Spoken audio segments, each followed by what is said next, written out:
got at least two gentlemen.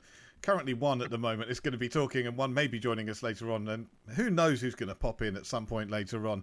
But we're here to talk football. We're here to talk Tottenham. We may be talking referees later because there's been some controversy today. Ooh.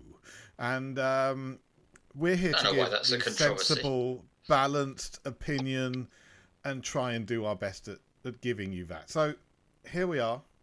Welcome to the Cads podcast. Welcome, David. How are you doing? I'm doing very well. I'd like to start off with a little a quote. So Billy T, who's on Twitter, who's a really great. He's one of the few things I miss about Twitter. I think last week when we beat Aston Villa, he wrote a tweet saying, "Shut up, all you Ange people, and get behind the team and stuff." And he was quite right then. And yesterday he wrote, "Being a Spurs fan is like having a terminal disease where you don't even get to die at the end." He is funny. He is very, very funny. I I thought that was was quite following nice. him as well when I was on Twitter. So yeah, Yeah. because I have basically just taken myself away from that little platform. I'm on Blue Sky now if people want to search me out. But the problem with Blue Sky is your name is so long. It's like, I couldn't even tell you what it is. The So problem hey, is let's Twitter. have some fun. The problem is social media. The problem is social media. Blue Sky does seem a little bit more balanced. But we're not here to talk about social media, however much Okay. that might be slightly preferable to talking about Spurs losing twice in a week. So we've gone from apparently Ange Postecoglou's best week at Tottenham Hotspur to potentially his worst week at Tottenham Hotspur. Let's start with the Galatasaray game, I guess. 7 changes Yeah. made, 8, something like that. Some ridiculous number. And it just didn't work, did it? I mean, you would have thought players coming in would suddenly be motivated to actually put on a good performance and make that spot their own, or at least put a little bit of thought into the manager's head. But apparently, nobody really wants that. So That was it was a bit frustrating. it was frustrating. I think. Well, I think people underestimate when they're watching it on television what it was like in the stadium for the players. Mm. Again, John Ellis, who always writes really good match reports and says very sensible things, said that, I mean, he couldn't even hear the person next to him speaking. And we saw some of that in the match, like two people going for the same ball because they can't hear them saying "mine." I suppose they're saying "mine" or something like that, "mine" or something like that, and they can't even hear it. So I don't think we should underestimate that Galatasaray is hell, as they say. Um, I think I was really upset by the more senior players that played, how poor they were. I mean, I don't want to go in on Bergvall. You know, it was a very hostile atmosphere. He had a poor match. I don't think that's the measure of the man. Um, but rather than Bergvall, it's people like, especially Madison, um, the senior players that were picked were not at it at that match. Were they trying not to get injured for the next match? I don't know. Was the entire team overwhelmed by the atmosphere? I don't know, but it was first half we could have been 5-0 down, 6-0 down. You Oh know, yeah. I mean, it was that bad. I mean, it was incredible. There are a couple of bright spots, I suppose. I thought Solanke came on and did great, was really good. In fact, when the senior players came on, I thought they gave a good account of themselves. After the But really, sending for off, me, yes. yeah, yeah, it was a match. Otherwise, it's just a match to forget. You know, just a match to forget for me. I kind of went into it thinking this is a game we can afford to lose, and Mm. genuinely, I think the players felt very much the same because there didn't seem to be that level of application there. Certain players were off their game, certainly. I mean, Bergvall in pre-season looked really good, really composed, playing the ball nicely with very early touches. On this one, he just seemed to hold on to the ball far too often, pretty much every single time. And maybe it's a mental thing. Maybe it's just a case of him realising he's a first-team player and to play his natural game. Or maybe he's just overthinking it. I don't know. There were some bright spots.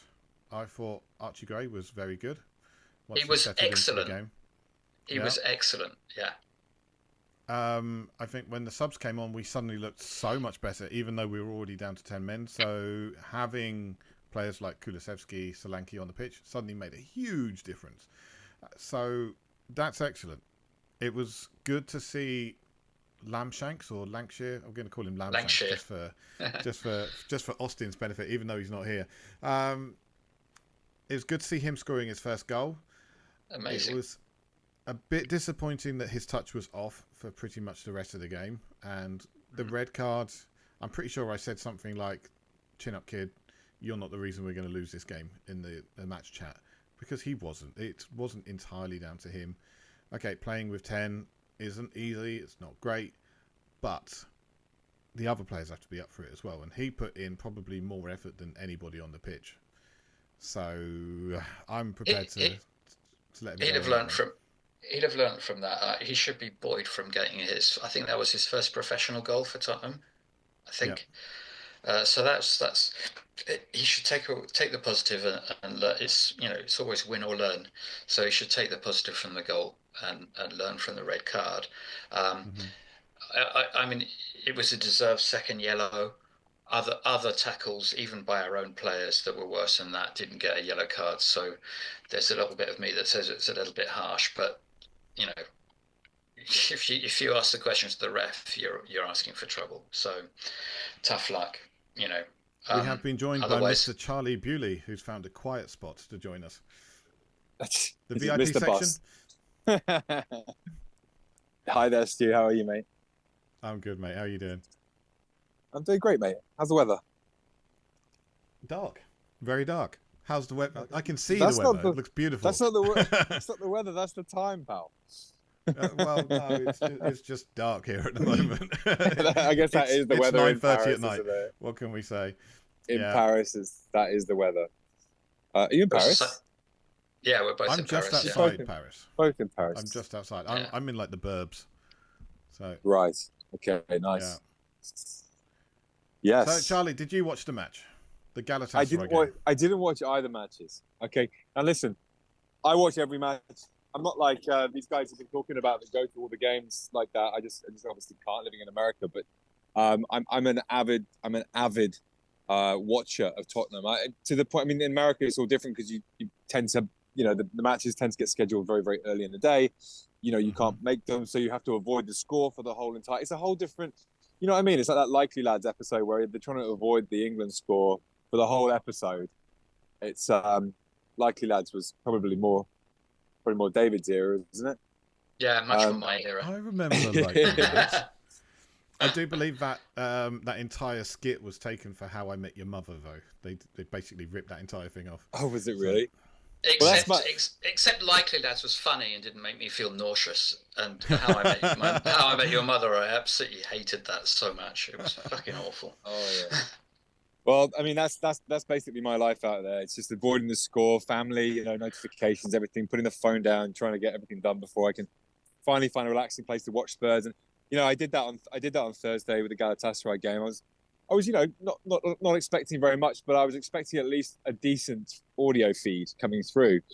I don't know if you guys got the same audio feed or if it was just the general one, but it was this incessant sort of like, it must have been something to do with the crowd noise, but just like a throbbing. It was almost like Chinese torture. I lasted about 15 minutes of it before I had to turn down the sound, and by that point we were playing so badly, or we were getting outplayed really, weren't we? It wasn't like we were playing. It's not a lot we could really do about it. And at that point, I've seen these Spurs games before where that you might go a couple of goals down, and ultimately the senior players will come on, and it was all very predictable like that. I've not seen us be outplayed like that for a long, long time, I have to say. And so whether it was the stadium or whatever it was, the boys, the sort of second string got their chance to impress, and it was a bit of a hodgepodge team.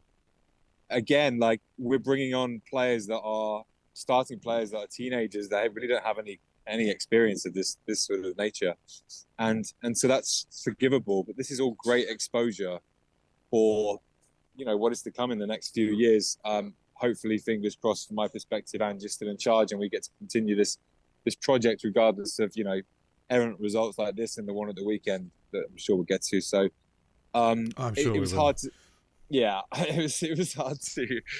I might be gone by then, just so you know. So, but but it's yeah. I mean, for me, it's just one of those results. It was a bit of a free swing at it. I can't point to any particular performance, to be honest. I was glad Lancashire got his goal. I'm glad he got sent off as well. If we were going to lose it, I thought it was good that he got stuck in there and learned a lesson the hard way. And Gray, you know, I think has been the shining light quietly of all these four teenagers that are coming into the first team. And again, from what I saw of him, you know, he did a great job. And so, yeah, I'm not doom and gloom about Thursday whatsoever. It is what it is. We should still qualify, I believe. Maybe a statistician can get on that one. We should be okay. But going to Galatasaray, we're well on course. Right, We are going well to on course to Galatasaray, qualify. going to that place, you know, that stadium is just, it's so foreboding. It's just really industrial. The sound is clearly so loud that the microphones are failing. The audio system is failing. And the whole just discomfort, the whole thing. I mean, those are the kind of games as a rugby player back in the day I used to love playing, going up north and playing in a spitting wet, horrible, cold, you know, day in Hull with a partisan referee and, you know, just brutish thugs.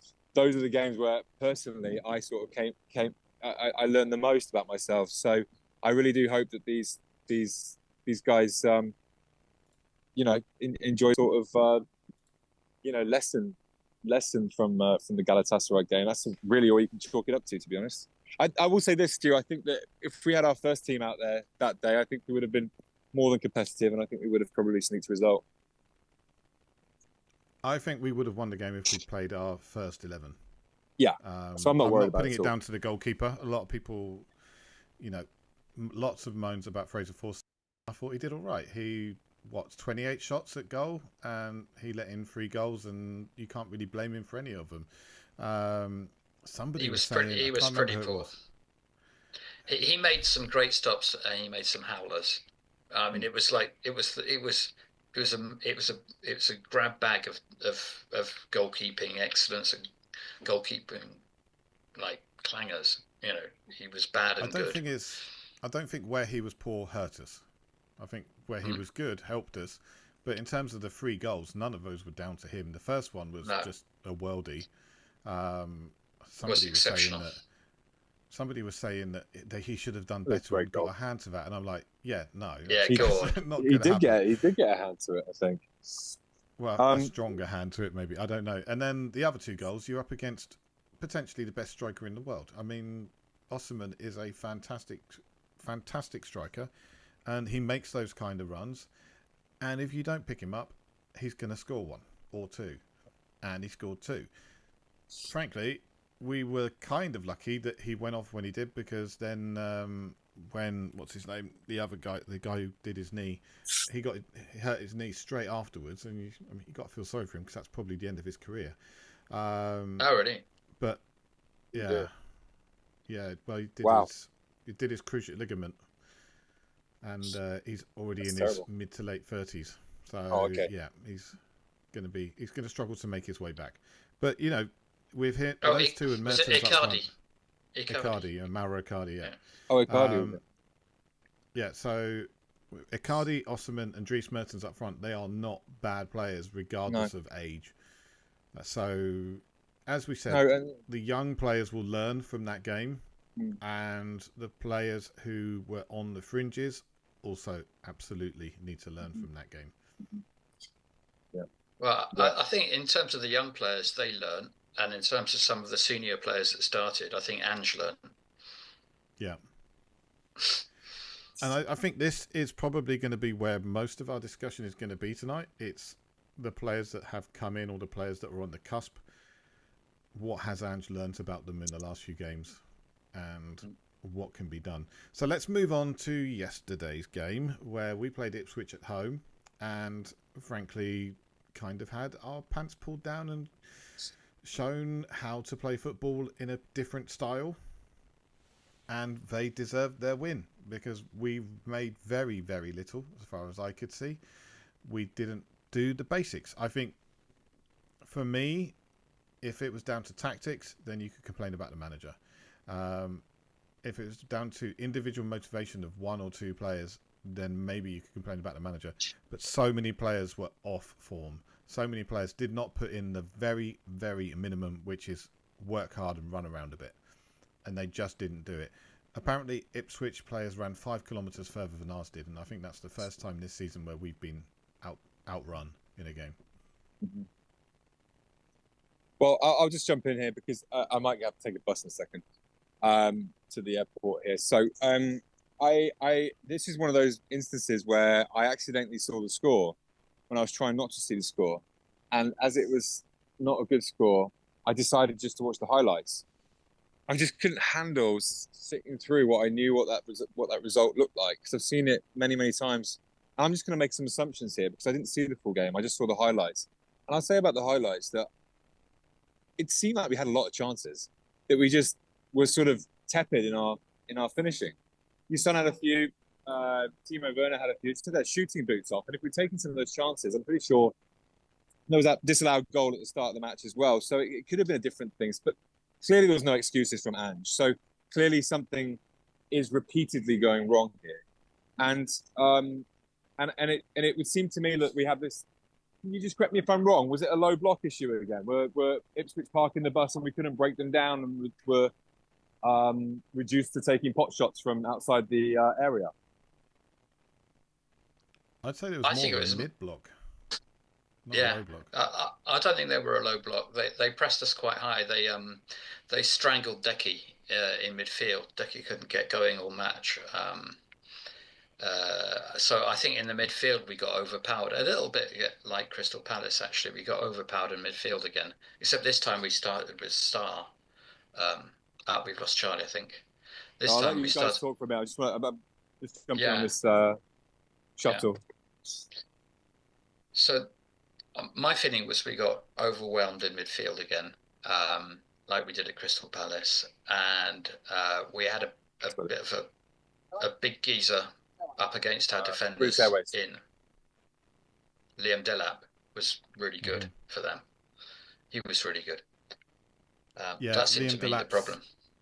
Yeah. Liam Delap, I think, is the only player I looked at that squad and said that is a player that could actually get into the Tottenham squad. Maybe not ahead of Solanke, but would certainly be a good option to come off the bench.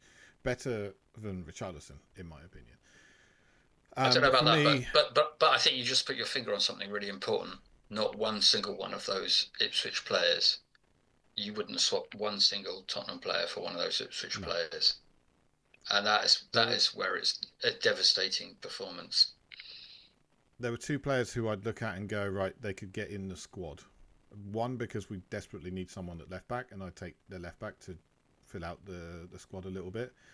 Leif Davis, I think his name is, and Liam Delap, because he's scored goals at every level he's played at. He's started really well this season. He's a good player, and I think he's going to get better. And English as well, and young, so be able to bring him in at the right time. I wouldn't like us to be playing the kind of football that suits Liam Delap, and that's not an insult of Liam Delap. I think he's a great old school, old-fashioned centre forward. He puts himself around a lot. He really makes the defenders play. They really struggle against him. He's a big lad, isn't he? He is a big lad, but also he can link up with the play and do the other side of the game as well. I mean, he came through at Manchester City, so he's going to have that technical side to him as well. But yeah, I just thought they let us play down the left, and we weren't particularly creative down the left. Despite Sonny, I thought Sonny started the game pretty well, but then just fell off a bit. So I didn't think. For me, I would have gone Kulusevski and Maddison. I would have started this match with those two, just to get that extra creativity and a little bit more control in midfield, and try and create some chances earlier on. And we didn't really do that. And then once they got in the lead, from then on it was just niggle and foul and roll around on the floor and oh yeah, my thigh hurts, and I'll sit in the middle of the pitch until something happens. And the game gets broken down, and our attempts to try and get any kind of control in the match just gets knocked out of shape, and it just Yeah, but didn't work. Stu, we were our worst enemies in that as well, because I agree with you, that's what Yeah. they were doing. But sometimes we just played into their hands. On two or three occasions, on two of the occasions, it was Dragusin. He's got the ball. It's a free kick. The ball's rolling, and he takes the free kick. He knows, he knows the referee is going to put it back. Mm-hmm. He knows it, and that's just playing into their hands. And these are little things like that are just such bloody stupid mistakes to be making. That really infuriated me. I was in the ground and I was just obviously I was behind the team, but in my head, I was apoplectic when I saw him do that. Especially when I saw him do it a second time, it's just like, why are you doing it? And again, it was Bissouma, um, their forward. I can't remember who it was. It's in our third, but he's going away from goal, going towards the touchline, and Bissouma goes out and hacks him down from behind. And we've got Yeah, that three, was four Hurst, I minutes. think. 3 minutes of the player rolling around on the ground, get the people out, waste 3 minutes, and then we've got a free kick against us. I mean, how stupid were we? We consistently played. We had throw-ins where people didn't come to the player that's doing the throw-in to receive the ball, and a minute goes by. I mean, we weren't as bad at them at wasting time, but we wasted a shitload of time by our stupidity and by our lack of being really up for the match. It was very frustrating from that standpoint. We can't control what they do. We can't control the ref, but we can control what we do, and we controlled it badly. One of the things that really bugged me is all of this season we have been trying to whip balls across the box nice and low. It's been like a facet of our gameplay. Get it wide, whip the ball across nice and low.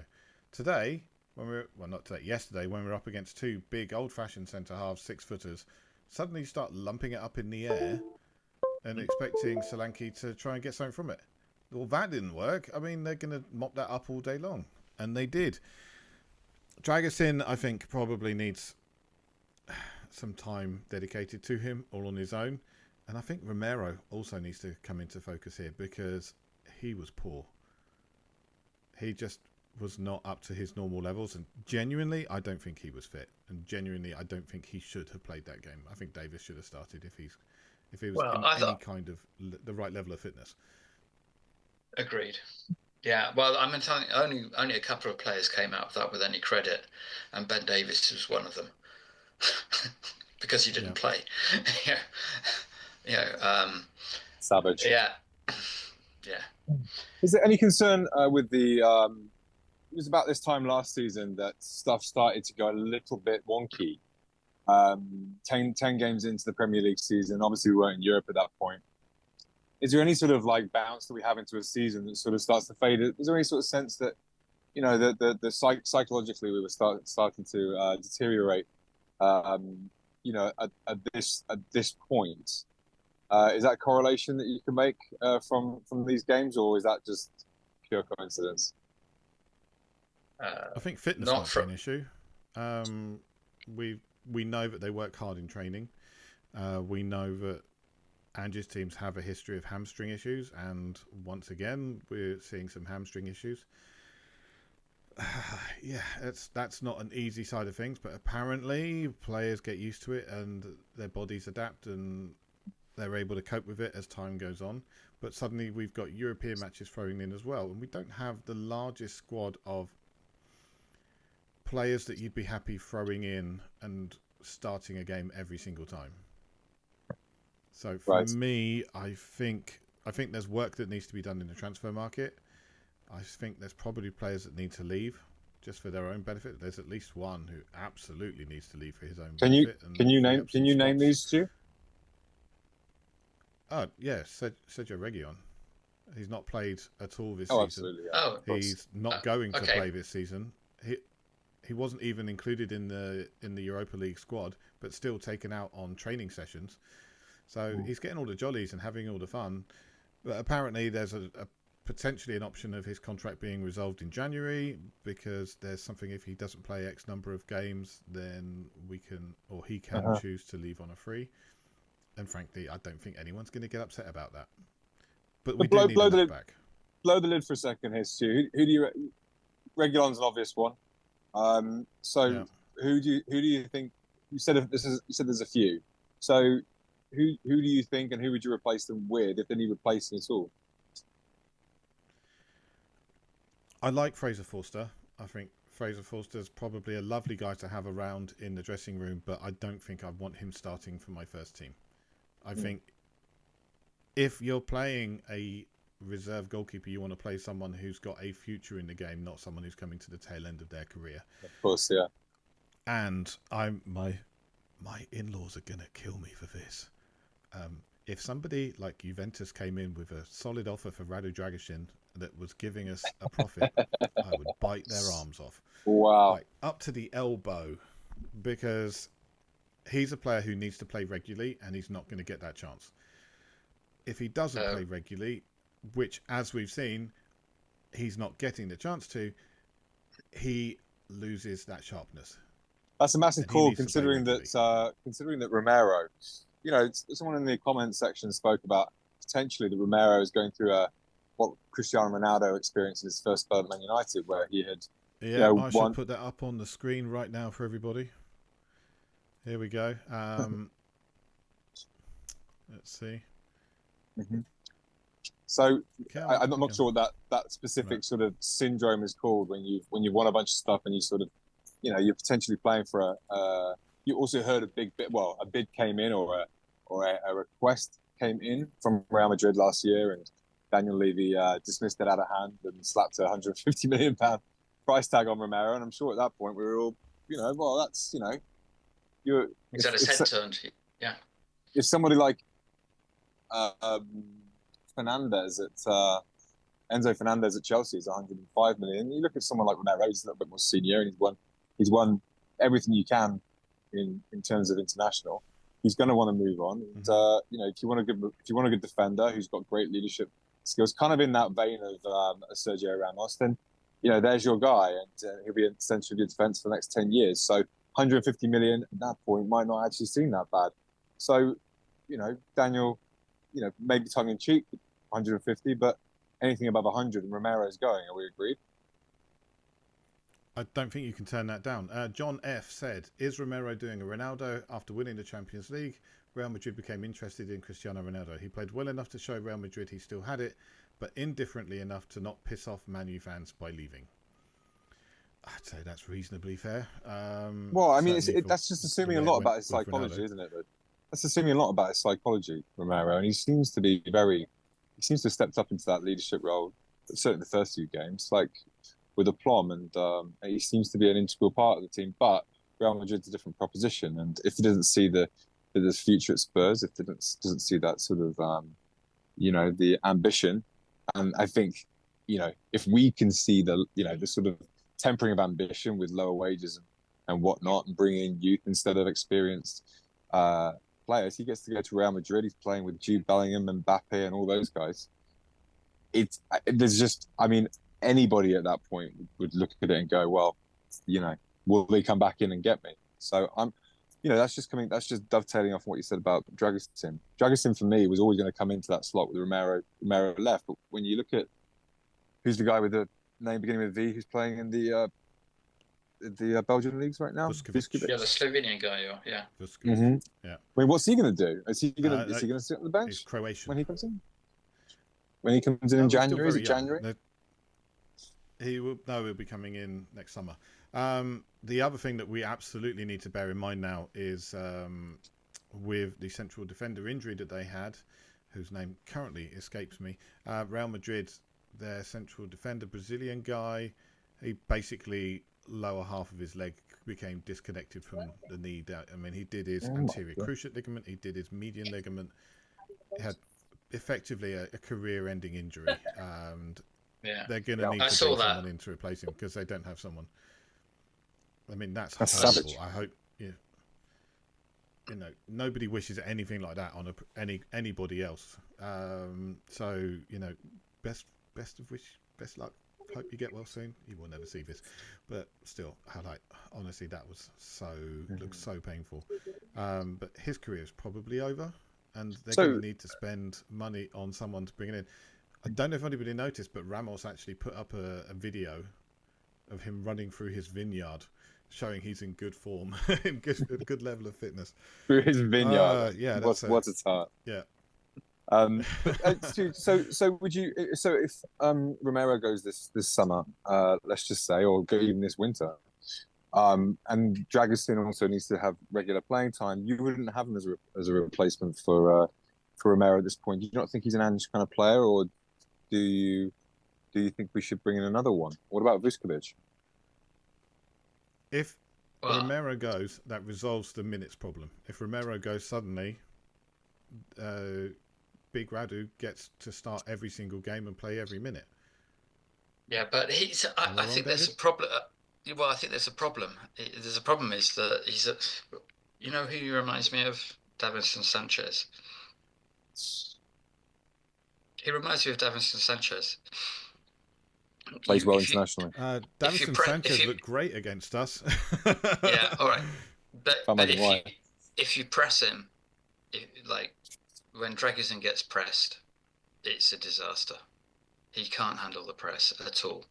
I mean, not at all. This is why I think he needs to play regularly.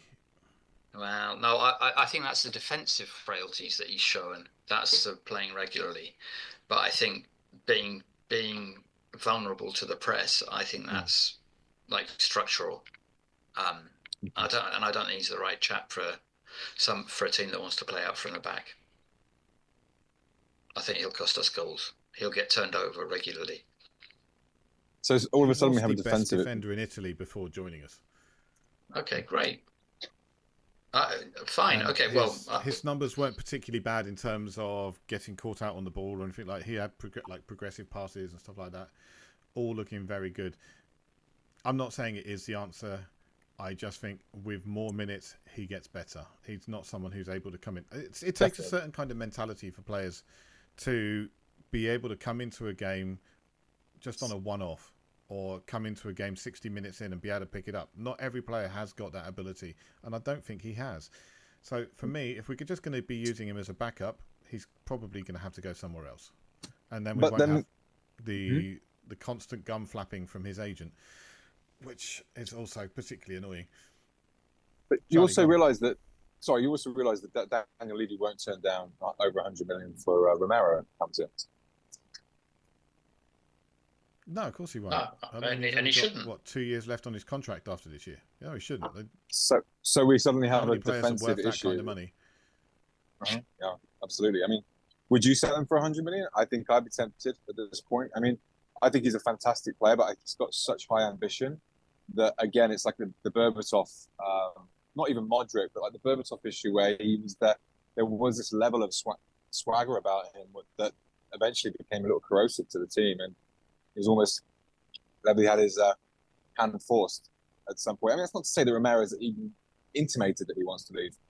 So I think it's pretty harsh that we're even sort of having this conversation at this point, because who knows what his motives are? Maybe he feels like he's won enough, and he's never said anything about wanting to move away. He says he's very grateful for Tottenham and how they're progressing his career. He's obviously going to get a chance to be potentially even captain next year if Son decides to leave. So again, who knows what his motivations are? But I think you're right about Dragusin. I said this all along. It's really difficult to imagine him sitting on the bench for too much longer, especially when the cameos that he does get, he either gets sent off or he's just not good at press. And you can say all you like about him being the best defender in Italy. Italy, Serie A doesn't have the best sort of pressing stats, I can't imagine. They're not sort of renowned as a pressing league. So, yeah, I mean, I personally really like Dragusin. I loved what he did for Romania in the summer, but he does seem like the defense needs to be based around him a little bit. He can't feel like every opportunity he gets, he has to impress, or he's going to end up on podcasts getting to talk about being sold to Serie A. So yeah, I think the other side of defence also needs to be looked at, because I said early on Like I said early on last summer, for me, priority is left-sided centre-back, and we just didn't do it. We didn't bring anyone in, and even when Vuskovic comes in, that's not his position. And I can understand not wanting to bring someone in to potentially set back the position, the progress of someone like Vuskovic. But that's not his position. We do need someone who can play left centre-back. We also need someone that can play left-back. Those are But we do obvious have places someone. to improve. But we do have someone that can play left centre back. He's not the best left centre back in the world, but I think he might be a better left centre back than Ashley Phillips. No, Ben Davis. Similarly sounding Welsh names. Ben Davis. Ben Davis. Well, yeah, I mean, that's Ben Davis but yeah, Dragusin's position is right centre back. Ben Davis is left centre back. If your left centre back is out, then I think Ben Davis should be playing. I don't understand. I honestly don't understand. And going back to my Davinson Sanchez comparison, when the wheels fell off for Davinson Sanchez was when we kept playing him left centre back, and it's not his position, and he looked very, very bad. I think Dragusin looks very bad playing left centre back. He looked decent against Aston Villa with Ben Davis alongside him. But I still think he might still. Is a good calming presence next to him. Senior player. I can't understand this notion. Contract in the summer.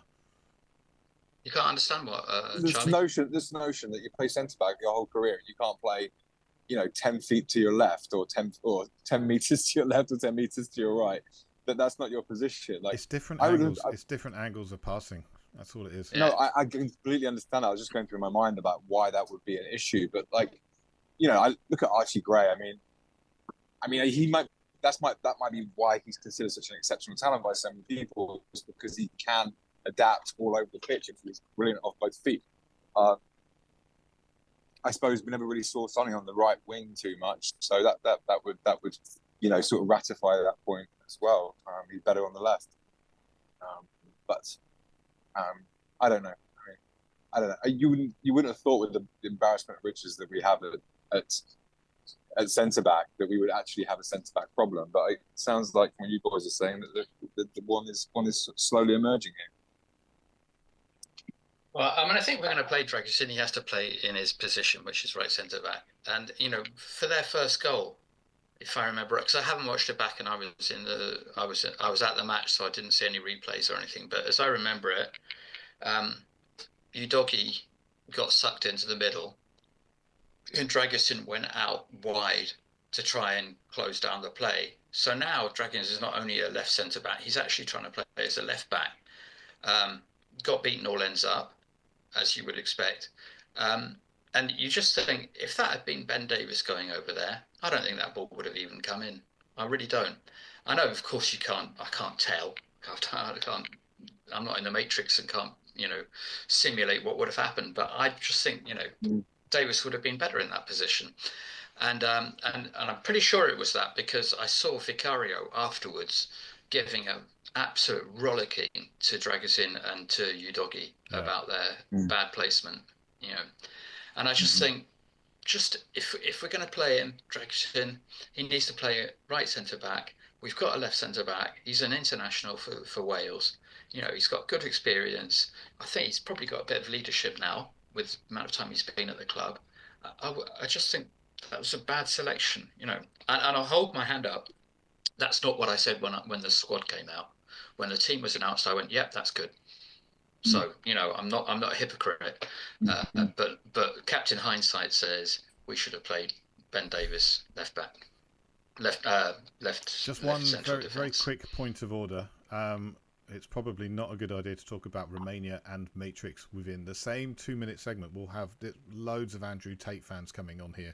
We do not need that rubbish. Carrying on. All right. There are. You could have helped yourself. Other areas. You could have helped yourself. No. Romania, what could I say? There are other areas of the squad I still think that we could improve on. We've got Yang joining us in December. He's coming early. Instead of joining us in January, he's coming over early to integrate himself into the side and potentially play some minutes in January. but that doesn't solve our right wing issue. We've got Brennan Johnson, and we've got Kulusevski, but Kulusevski now plays through the middle. Odegaard, I think, may have been bought to play over that side, but he's been injured apart from maybe 40 minutes of play or something like that. And we really need anyway. a right winger because he looks better on the left anyway. But Brennan Johnson cannot be expected to play every single minute of every single game and stay fit. We need someone. Yeah, I mean, I don't. That person is not Mikey Moore either. No. I'm not Livy out, but this, like a year ago, I think Charlie, you made an allusion to it. A year ago, we had that match where we suddenly, our first team got gutted by injuries and suspensions, right? And that was after match 10, I think. We're 12 months on. We're 12 months on, right? We've had 2 transfer windows. Okay, and we've got a couple of injuries, maybe 1, maybe 2 injuries, and the squad is looking thin. And I'm sorry, but I'm not one of these purple and gold people. I'm not. But Levy and Langer have to take some responsibility. They've gone big on youngsters, very big on youngsters, but that's not going to help us this season. And I think we needed something this season because a rebuild's all very well, but when you lose your best players at the end of each season and you're having to replace them, your rebuild's going nowhere. So at the end of the season, we might be losing Sonny, we might be losing Romero. So just like our first team is already 20% down before we start the rebuild, and I don't think the youngsters that we've brought in will be ready for next season. So it just feels like we're back into this constant rebuild thing. Well, we needed some experience in one of those 2 transfer windows that have gone by, and that was a mistake. Well, I mean, you can say it's a mistake. You can say it's part of the plan, David. You know, like one thing you can say for sure right now is that if we see another, kid sat there holding a shirt and signing for us at the age of 17, we're all going to get a little bit miffed because Bergvall was supposed to be the next coming of I don't know, did Frankie de Jong probably something like that. I mean, and he's he's young and he's playing in a very combative league in a very combative position, and he will come good. But we can't have any more of those. We really can't, because quite clearly from what we've seen, I mean, Ange, bless him, has done his best with what he's been given, and I stress what he has been given because I don't believe that he does. Of course, he signs up on all these targets, but ultimately, he doesn't. We wanted Neto. We wanted, wages wise, Chelsea were always going to beat us to that, and I think the price tag of Eze was probably deemed to be a little bit too much, but he is worth 65 million, whatever, because he does have that influence on games, and I just feel, No, you keep breaking up, Charlie. You're breaking up a little bit. Oh, I'm so sorry. On Eze, he has a history of hamstring injuries and muscle fatigue and things like that. And honestly, I don't think he'd cope with Ange Ball. I don't think he'd cope with the training sessions. I think he'd be injured as much as Odegaard is, potentially more. He's suffered injuries at Palace this year with a lighter schedule. Well, can you hear me now, boys? Yeah, we can hear you, but it cuts out from time to time. I'm so sorry I do feel like we're 2 wingers away from having a very, very, very good competitive team. I mean, the midfield's been a revelation this year. I don't know about you boys, but it's felt like, to me, a lot has clicked into place this year in terms of midfield. Sarr's stepped up. You've got Bentancur and Basuma quite happily playing off on the number 6 role game after game. And obviously Kulusevski, having come into that role, has sorted out my big Maddison problem that I never shut up about. I'd be surprised to see Maddison. I would be surprised to see Maddison stick around if he doesn't have an exceptional second half of the season. And so, between the 10 and the 2 wingers, and potentially the striker, I mean, again, it comes down to the attack, doesn't it? I don't buy that Brennan Johnson is necessarily a given starter week in, week out for us. I would love to see us get some investment and potentially shatter our wage structure and actually pay for 2 big wingers, because ultimately then it does show intent. I think that would reverberate through the team, help them to play better. And these younger players will come along next season. I think we will be in a much better situation next season if we invest in that quality up front, which it's all well and good investing quality at the back. It comes a lot cheaper. You know, you have to pay big money for these positions, those 4 positions up front. And we never have done. We've always got things on the cheap and they've always come good. Or we've got a Harry Kane, you know, or we got Maddison after, you know, Leicester went down, or Kulusevski when he couldn't get in the Juventus team. We have to like identify big targets. It's frustrating watching like a Nico Williams, going down the left wing. And you see how good he is, you know, at what he does. And Sonny is that player and he is great, but he's also 30. We are now, you know, seeing the last of that, you know, great player. We have to invest in those 2 positions. I don't think Brennan Johnson is. I think he's done very well this year under a lot of pressure, but I want to see some big players come to Tottenham at this point. And I think we will do. Brennan Johnson's a bit of a conundrum. He is, yeah. I think we spent money on wide players. Brennan Johnson wasn't cheap. Solanke is not a wide player, but he was also definitely not cheap. We bought. He was cheap for a striker. 35 million. He was 65 million. Yeah, not particularly. But for a striker, 27-year-old. For a striker at the level we want to play at. Yeah, no. I mean, actually, it's a reasonable price. It's not overbold. Yeah. I'm going to raise my hand up and say I was not on board with Solanke, and I'm getting on board with Solanke increasingly. Me neither. Yeah, I was not on board. I am now. I called it at the start, boys. Wanker. I was comparing various players, and I was like, of the 4 players I'm looking at, he's probably 3rd on my list. Gyökeres was ahead of him. Jonathan Davis was ahead of him. But well, maybe we'll see Gyökeres in the Premier League next summer. We'll see, but probably not at Spurs. But yeah, again, the width is an obvious area where we can improve. The problem we do have is squad. We don't have a lot of places left in the squad without getting rid of certain players. If we bring in somebody who's over 21 years old, we've got to find a space from the squad, and I think we've got 2 spots available. And if we need to bring in a left centre back, a left back, and then a right winger and a left winger, that's 4 into 2. So we're going to need to bring some youngsters in that will qualify as homegrown or homegrown at club. But yeah, I just like just before we talk too much about who we need to sign and stuff, because that's already very nice. We're not going to sign everybody, but I'm sorry, Ange has to get better out of this team. He's got to get more out of his squad than he's getting at the moment. You know, I feel like, you know, what did Ange say the other week? A team doesn't fall off a cliff and climb a mountain in the same week. Okay. So, okay, I don't get back on the fence and back off the fence in the same week. So I'm staying on the fence about Ange, but he cannot escape criticism for yesterday. We have not talked about Ange. You know, he did not have a reply to what Ipswich did to us in tactical terms.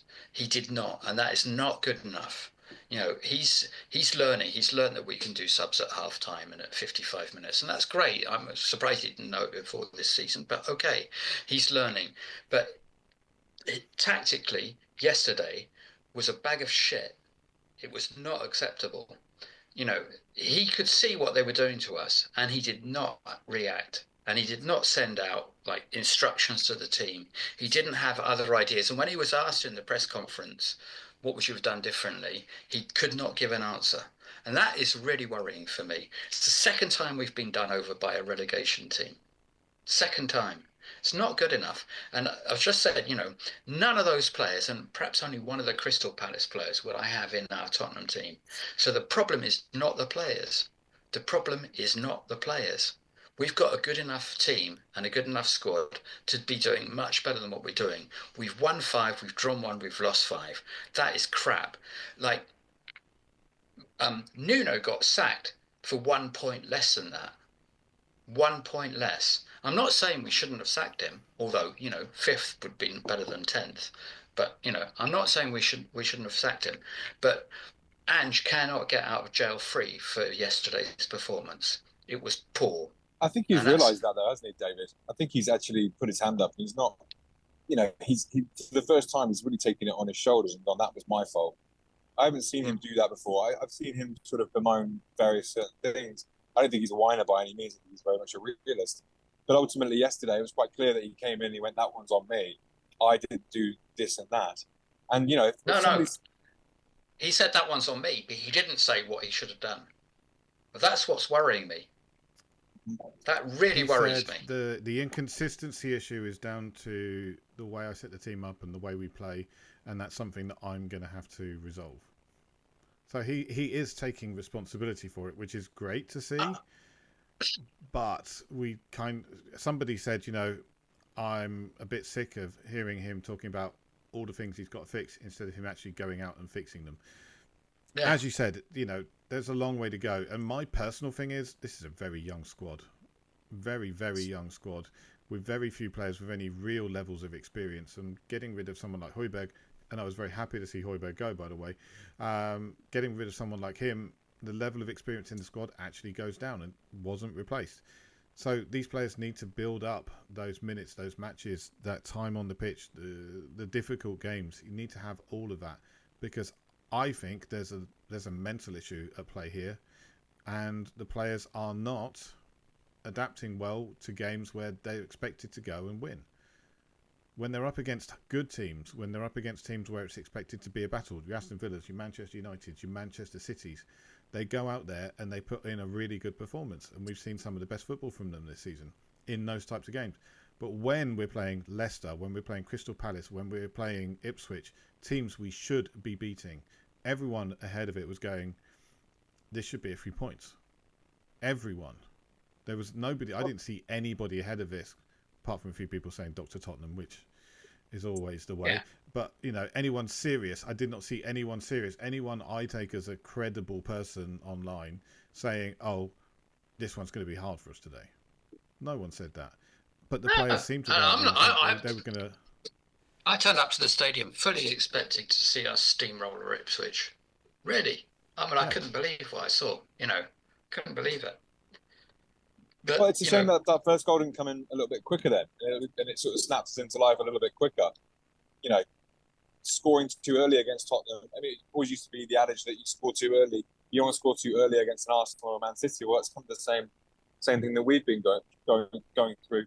Brentford, for example, going behind by a goal, it sort of sparks to life. But for some reason, it happened. Yeah, Aston Villa. It didn't happen yesterday. I'm surprised because the crowd probably would have just been in shock, like, oh, Ipswich are going to beat us. Oh my God, worst nightmare coming true. As opposed to like, go on, get back at them. We're better than these people. This team. Let's go at it. But I will say this. I mean, at least we know what the problem is. It's not like it's a recurrent problem. And if we had it's teams of this ilk who have come to sort of stop us from playing and grab a couple of goals. It seems to be a theme that's run through the season, that we are, as you said, David, turning up against the good teams, really, really playing our way, and then for some reason against the worst teams, psychologically, what? I mean, is it slow play? Are we slow playing it? Are we giving them too much respect? Not enough respect? What's going on? I think against decent teams, they don't try and stop us play. And when they don't try and stop us playing, we can play and we can do what we're supposed to do.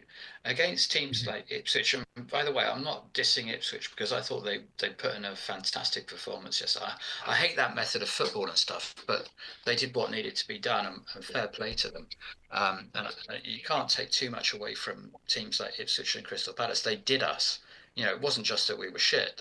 They had a game plan. They stuck to it, and it worked. So I'm measuring what I'm saying. But at some point, somebody has to say. So, for example, I think I put it in one of the chats in a reply to someone. They didn't try and play out from the back at any point. At no point did they play out from the back. They consistently went long. Oh, and in fact, it was quite humorous because it was like watching a children's football match when Ipswich had a goal kick.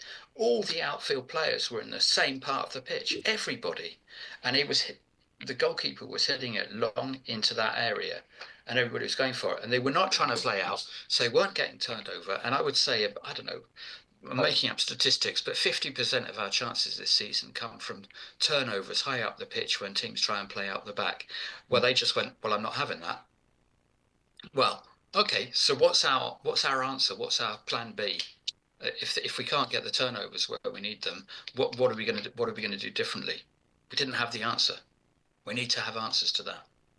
That's coaching. Yeah, we certainly need to find a way of working that is still within Ange's mindset, within the way he wants to see the game being played, but also is adaptable enough to deal with those kind of situations. I don't know about anybody else, but did it feel like a bit of a piss take yesterday when they had an ex-Tottenham under-18 coach in their dugout? They brought on Jack Clark, ex-Spurs player, and then they brought on Massimo fucking Luongo, ex-Spurs player. It's like they're beating us with our own players. Yeah, very annoying. So yeah. Oh, I think it's you and me now, David. Oh, Charlie's coming back. Yeah, I am. Yeah, Charlie's back. I was just under Went for a LAX, tunnel. guys. I was under LAX, under the runway. You'll be over it next. Off on your holidays. Exactly. Flying at you, possibly at 600 miles an hour. Yeah, I mean, look, we've got this manager who, clearly, I think he was fourth on the list, or at least the fourth one mentioned when we got him. He's come from leagues that aren't as intense, aren't as smart. The coaches aren't as tactically aware as they are in the Premiership. This is, I think, and just prickly because he knows that he's in a dogfight, and he is learning a new lesson every week or two, and ultimately, if he doesn't learn those lessons over time, then he will get the sack. I'm about to get some voice coming in my speakers right now, so I'll leave it to you guys and I'll go on mute. Right, but I'm worried about him actually. I'm worried about Ange because have you looked at our upcoming series of matches? It's not pretty. Man City, it's not pretty because Roma, Fulham, Bournemouth, Chelsea, then Rangers. Yeah, if I go up to Christmas, I think it is. I was thinking there's an awful lot of banana skins or matches where I think we could struggle, and I think we could get to Christmas. And I think Liverpool. It's not easy. Not an easy run. It's not easy because Bournemouth. We shouldn't be saying this, but Bournemouth are actually, they can beat teams on their day. They really can. But Bournemouth will probably let us play. Southampton will absolutely let us play. It's quite interesting. We got Roma coming up. Roma have just sacked their manager. We've got, is it Hoffenheim from Germany coming up in January? They've just sacked their manager. Rangers, Philippe Clement, I think, is their manager there. He's potentially going to get its sack as well. It's all kind of lining up for us to do reasonably well in Europe, but we keep kind of shooting ourselves in the foot when it comes to the league.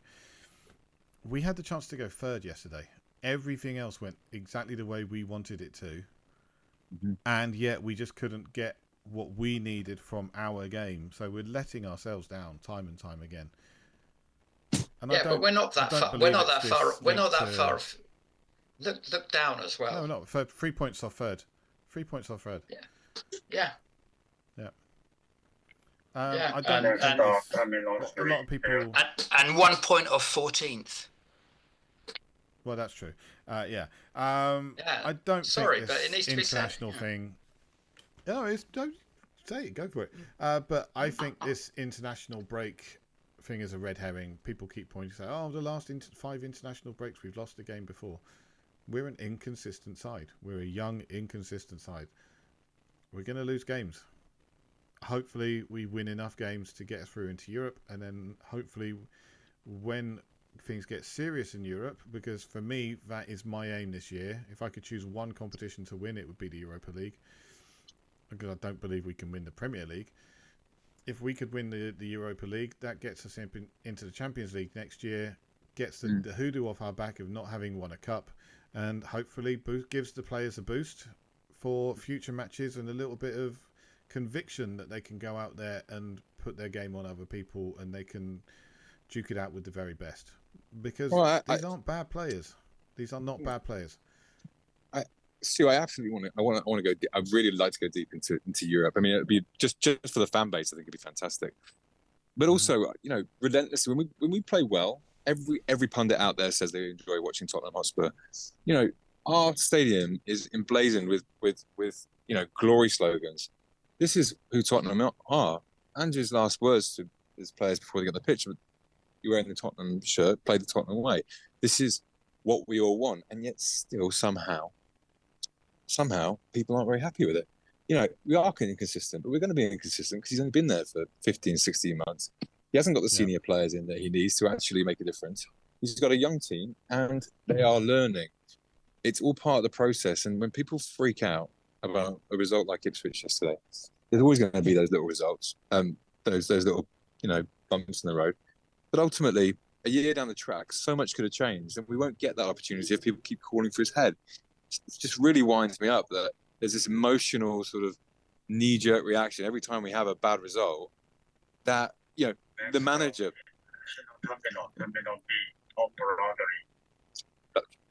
that's my call. What's the bus driver got to say? That's what we need to know. What's his opinions on it?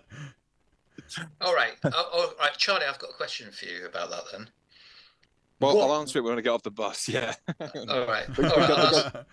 I'll ask the question while you're getting off. Ask me a question.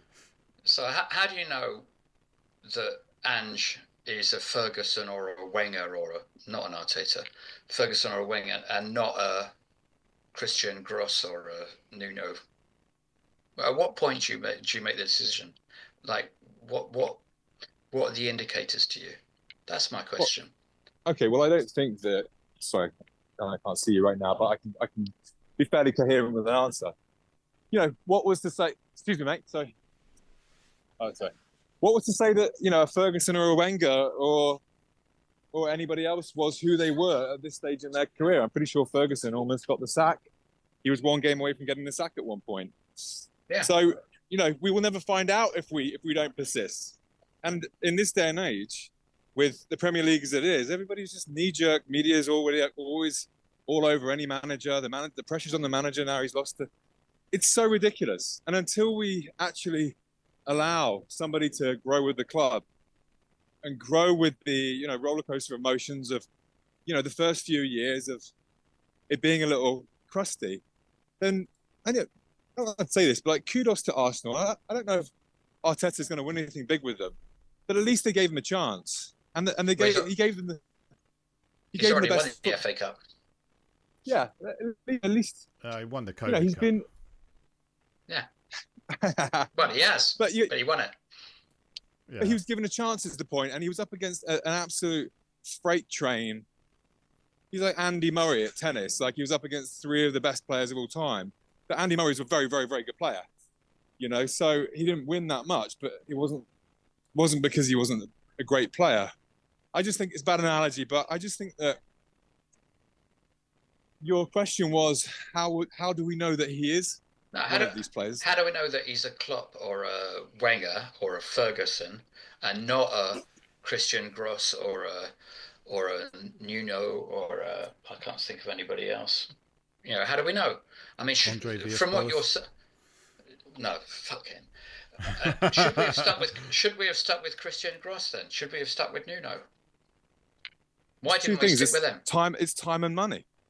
That's it. That's what it is. It's time and money. It's patience and investment. And I think collectively, I still hear his name being sung loudly from the, obviously not yesterday, but people are backing. People back him when it's great football they're watching, and we're putting four past people. People are backing Ange Postecoglou as the guy to take us forward. It's not like it's great football to watch. Every pundit says it, and we have to give that time, even because these blips will get ironed out because he will learn those lessons over time, and he will realize that when a team is chipping it over his forward press, that somehow the midfield needs to re-coordinate to counter that. We have to give him that time, and you know, he knows himself that he may not get that time, and that's for me the terrible thing about not just being a Tottenham fan, but like any football fan.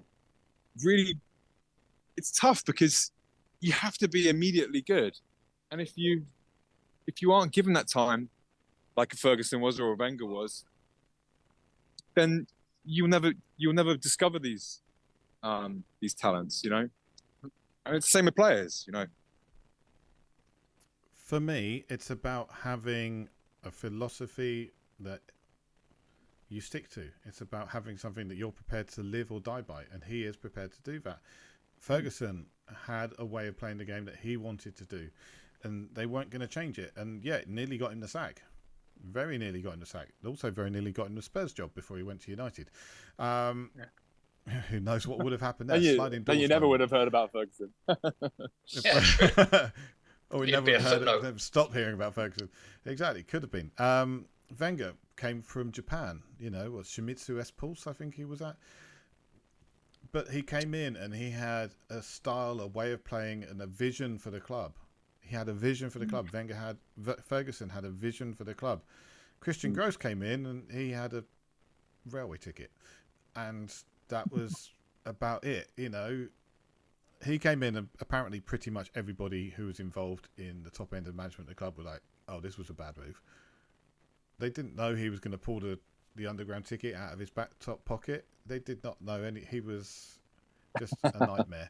He lost the players early on, and then even when people like Klinsmann came in to save us, it was like he was like, "What is this guy going on about?" Mm-hmm. But it's true. So, you have to admit. I mean, like all the the big pundits out there, and I do talk about them a lot because they don't have to be nice to Spurs.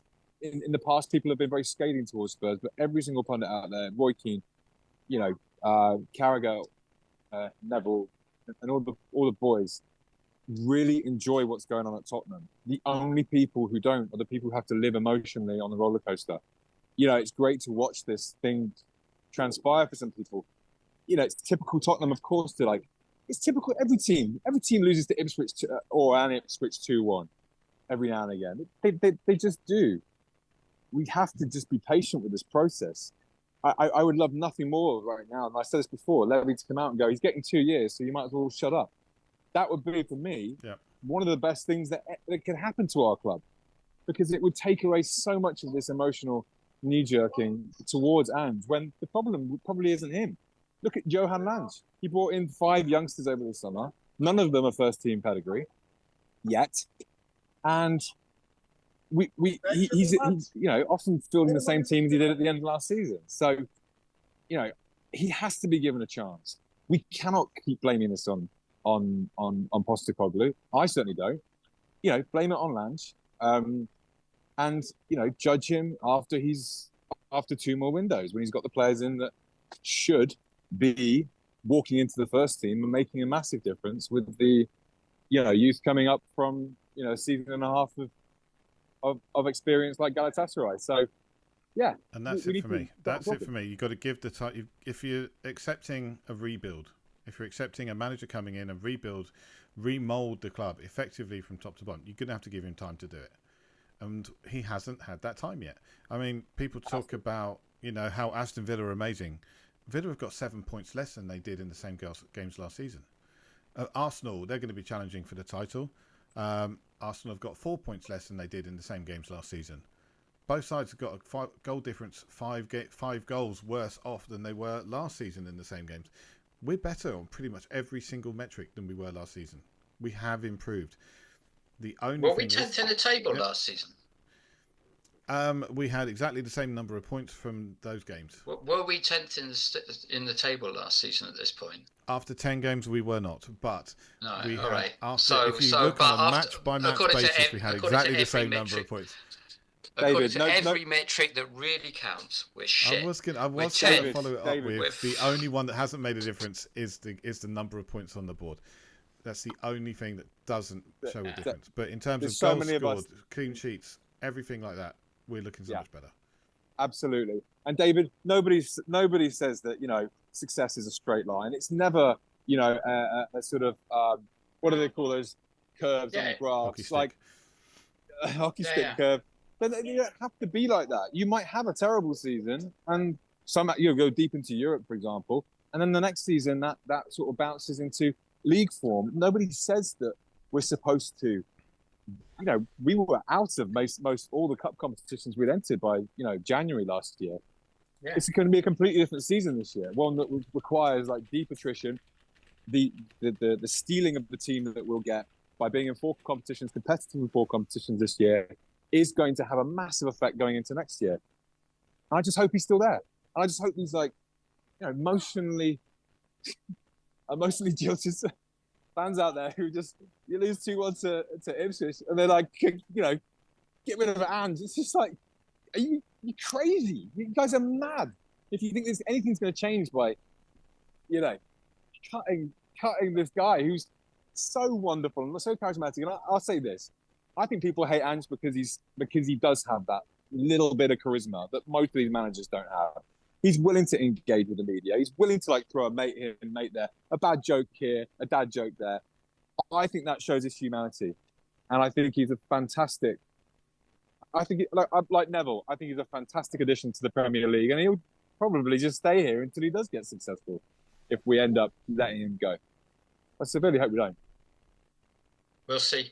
I don't think we will. If we bring in someone new, we're going to have to start again with another project, and somebody else we're going to have to give more time to, and it'll just take longer. I think at some point you just got to say, right, do we stick or do we twist? And for me, right now, we got to stick. We got to stick with this guy. We got to give him the chance. There's no option. There's no option. What's the option? What are we going to do? Who are we going to get in? Like, honestly, it's going to make a difference right now. Like, you're dealing with young players. Charlie, Pochettino. I don't know.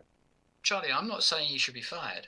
What I'm saying. Some people are though, Dave. No, you're on the Some fence. people are. We know you're on the fence now. It's fine. It's okay. I'm on the fence, and I'm not convinced by Ange. We're on course for 55. We're on course for 55 points this season. Dave, on one side of your fence, there is a field of Spurs supporters who want his head on a spike right now, and they want somebody else to come in. They haven't got a clue who they want to come in. They have no idea who's going to replace him, if he'll be any better. If we're going to go for a big manager, we just went for 2 big managers, and they were terrible. Postecoglou has nurtured these youngsters through 3 months so far, most of them, 3 months of this rebuild, and we're going to fire him because that's all he got over the summer. You got no big players that you needed. I don't care if he's like, he backs every transfer. He needed 2 or 3 more attackers in that team, and he knows it. And that's not him. That's we know who. So we can't keep on just, wielding the guillotine, as you French people say. No, in France we say guillotine. Yeah, and we drop it. We don't wield it. That's true. Yeah. I have to go and check in for my flight. Yeah, I'll be flying towards you boys in a bit. All right. But it's been lovely chatting. I think we're done tonight. I think we've had a good old whinge. I think we've made some very, very valid points. I think we've probably left some things for all of us to think on. For those of you that have made it this far, thank you very, very much for joining us. Why aren't you subscribed? If you're this far into the video, you really should be subscribed so you don't miss out in the future. David, Charlie, thank you very much, boys, for joining us. We'll be back. We're going to take a bit of a break because it's international time. We don't really get involved in all of that. We're just here to talk Spurs. So we will be back. We will be discussing Spurs in the future after our next game. Until then, come on, you Spurs.